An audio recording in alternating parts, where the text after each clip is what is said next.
Black History Month for me is really special. You know, being adopted into a white family, being raised in Hawaii, so I'm not so especially on the outer islands, so there's not very many black folks.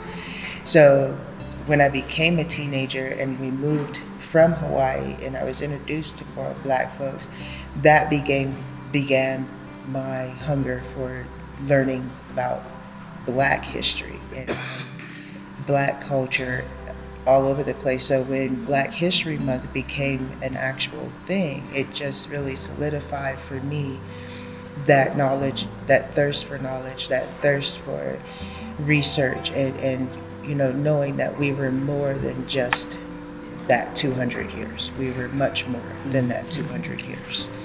And so Black History Month for me is very important.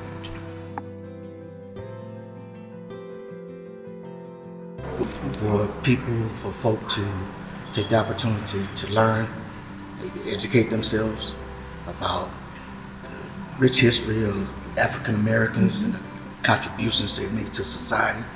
I mean, a lot of people don't know a lot of contributions, even for things that are not taught in schools. And as far as history, you get a small blurb of some type of black history, but opportunity for people to educate themselves, learn, and know the real rich history of African Americans and for what has been contributed.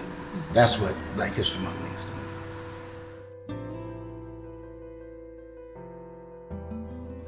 me. And for me, I'm raising two black men, you know, and so every day is really a teachable moment, like you said, for them, because since we've been here, they've been the only like black children in their daycare or in their classes and stuff like that.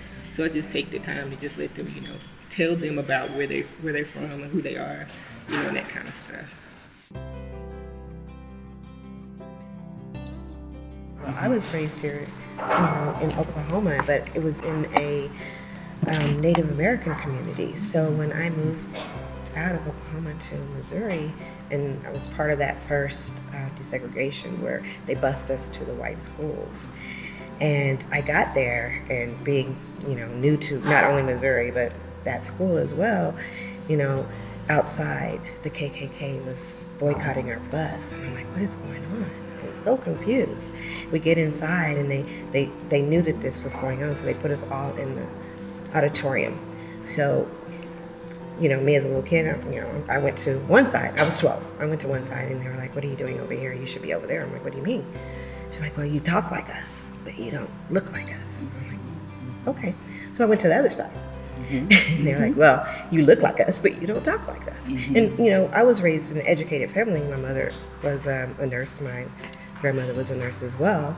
So I was taught to speak proper English. So I got home and I asked my mom, I'm like, what does this mean? So she had to sit down and explain to me why they didn't like me because of my skin color. Whereas in that little small town of Oklahoma, I never had to deal with that.